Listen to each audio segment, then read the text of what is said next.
want to thank Charlene for powerful words and for always being a truth teller, which is how this city heals and moves forward. Let's thank our First Lady. This place reminds us of one of the worst chapters in our history.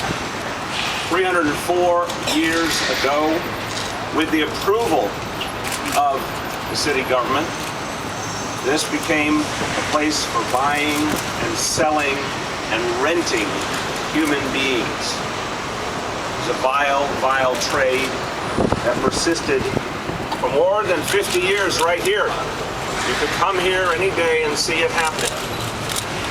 And somehow it was considered normal in this city. Continued elsewhere in the city for close to 80 years more. Today, we recall that history. We commemorate the lives of all passed here.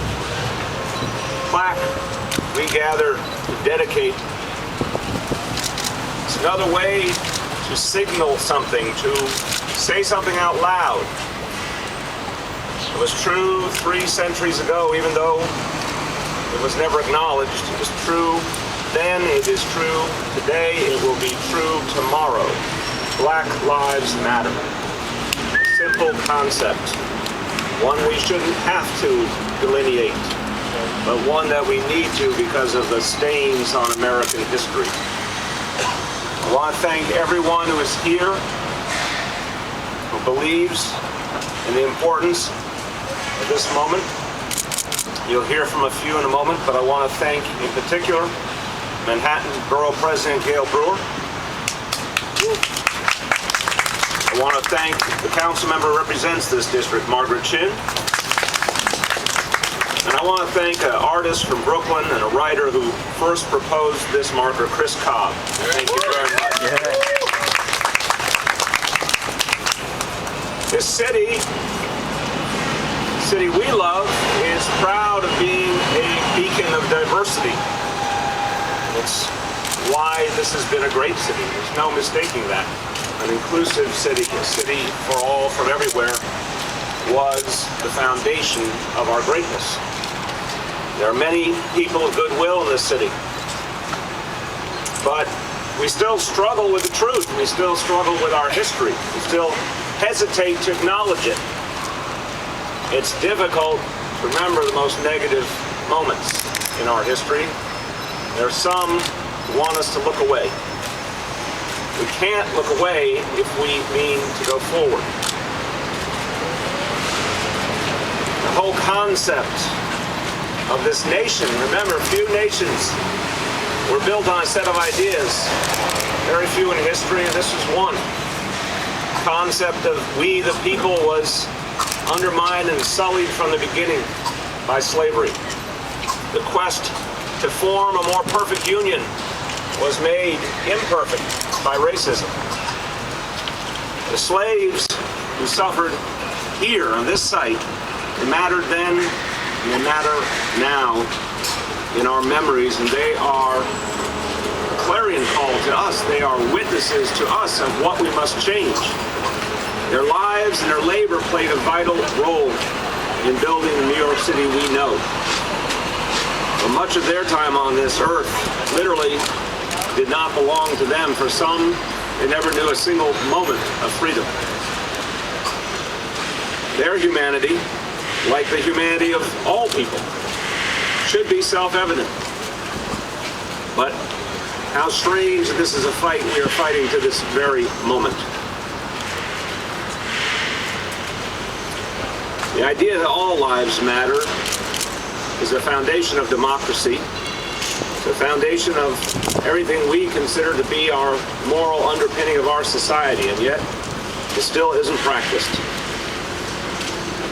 And we must keep reminding ourselves and everyone around this city and this nation that we cannot be complete until the stain of racism is eradicated. Frederick Douglass, born a slave, one of the greatest Americans, one of the great American thinkers and activists, wrote, quote, "The moral growth of a great nation requires reflection as well as observation." Douglass understood that we can't be great If we ignore, we can't be great. If we minimize the mistakes, the pain, the immorality, we can only be great if we uncover it and address it. So today we seek to uncover New York City's hidden history. No longer will the stories of slaves be forgotten or left untold. We'll continue to confront our past, and that will help us move into our future. And we will confront the challenges of today. It's painful that we gather in the wake of an act of racial terrorism in Charleston.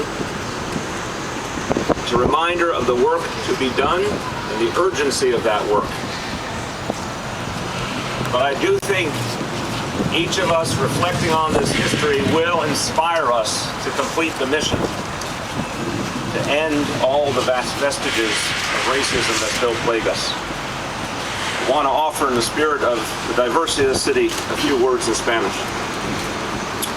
Hoy dedicamos una placa para marcar el lugar donde operó un mercado de esclavos por más de 50 años.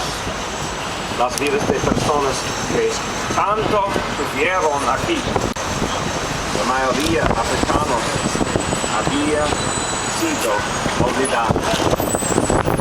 Esas vidas valen y las recordamos especialmente esta semana cuando el país está de luto tras la tragedia en Charleston, Carolina del Sur.